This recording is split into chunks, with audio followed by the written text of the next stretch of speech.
there isn't a single machine that officially supports both Windows 7 and Windows 11, and in some cases, there are machines that don't support either Windows 7 or Windows 11. But the not so obvious answer? Well, I'm here to find that out.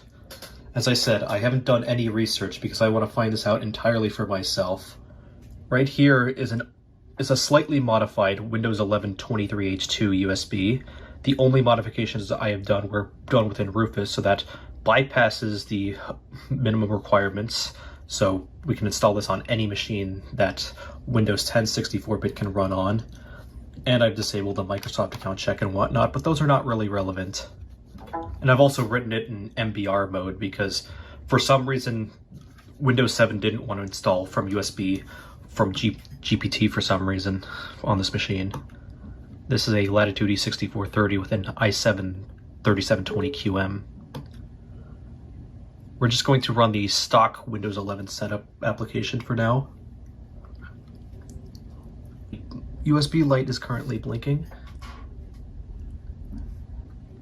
Do I have to run it as administrator? That's taken a while. This flash drive isn't exactly the greatest, but it shouldn't be taking this long. I'm gonna check under Task Manager. Nope, setup.exe is not in there.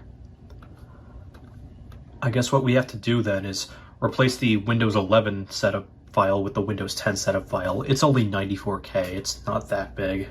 Okay, now I have grabbed the setup.exe file from a Windows 10 22H2 USB. That is now 72 kilobytes. It is also 64-bit, just because Windows 11 is 64-bit only. Setup cannot continue. I guess it needs the same autorun.dll. Okay, plan B.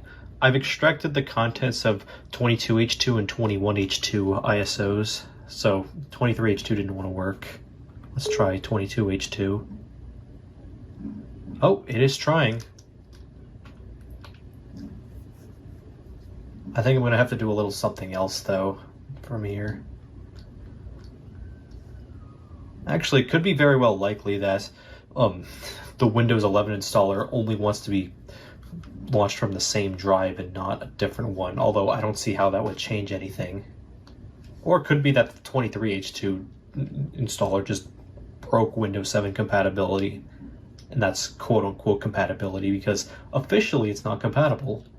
Install Windows 11, setup will go online to get updates, drivers, optional features. I wonder what would have happened if I left it offline. Probably wouldn't have liked that. This PC doesn't currently meet Windows 11 system requirements. I'm not surprised in the slightest. Although, we can probably bypass all this. I'm just gonna have to find patches that we can run within Windows 7. Okay, so I just went onto GitHub to get some code. And this should disable the TPM check for the Windows 11 installer. Gotta wait a little bit. Okay. It's the 22H2 folder, good. I'm gonna run it as admin just to be safe. Oh, the skip TPM code injected itself. Install Windows 11. It's gonna try to get updates. This is gonna take a while.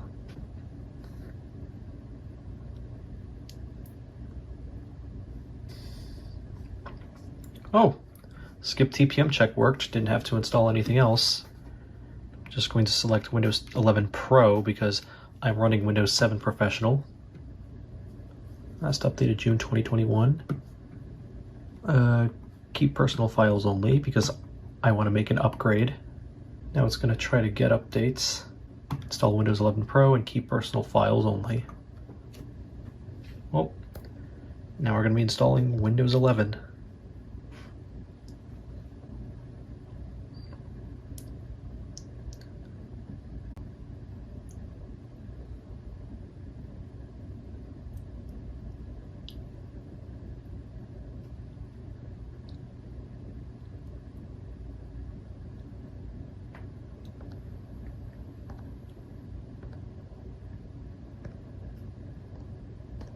course, the camera decides to go out of focus, but we are loading files.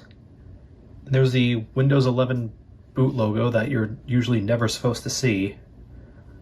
This is running in legacy mode because for some reason I just could not get Windows 7 installed on UEFI on this computer. I don't know what the problem is, but it's not like it really matters because UEFI or legacy, this should still run the same. That is actually a pretty crunchy screen. The text is not very sharp because I think this was designed for 1920 by 1080. This panel is 1366 by 768 resolution. And some computers that could be upgraded to Windows 11 still ship with 1366 by 768 panels. Okay, after a restart, the text looks a little less crunchy. Looks like it's actually going at its proper 1366 by 768 resolution.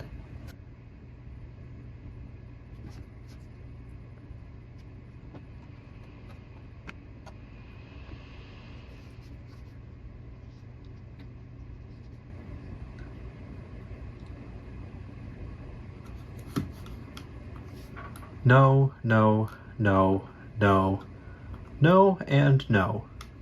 Although it doesn't really matter since I'm not really going to be using this install. And it wiped away my wallpaper, but we upgraded directly from Windows 7 to Windows 11, which Microsoft said you can't do, but as shown here, you clearly can. Let's see if our themes are still here. Why'd that right click? Themes. Oh, looks like it got rid of my Dell themes that were already there from the installed CD or installed DVD that I used.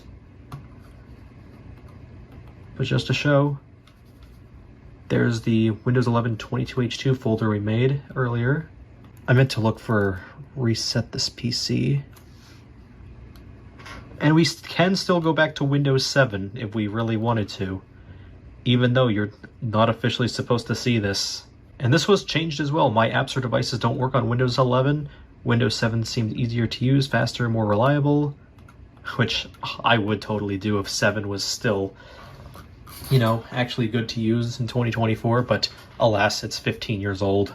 And there's a video driver installed, but I'm wondering if that's still the same HD 4000 driver that was in Windows 7, or if it installed the NBS 5200M driver. Also, I want to see if activation works. Key and activation. Yes, it is activated. I guess because I already had a Windows 10 license on here. Either that or it took the license from Windows 7. So the answer to this video's question, yes, you can upgrade Windows 7 to Windows 11 directly, although you do need to do some hacks. For one thing, you can't use 23H2, you have to use 21H2 or 22H2, and you also have to bypass the TPM check with whatever method you decide to use. In my case, I just used this script from I got off GitHub. And also, if you happen to be running Windows 7 on a system that doesn't officially support it, but officially supports Windows 11, then you probably don't even need to skip the TPM check, and you'll still be able to upgrade Windows 7 directly to Windows 11, under the caveat that it still has to be 21H2 or 22H2. That's all I wanted to share for now.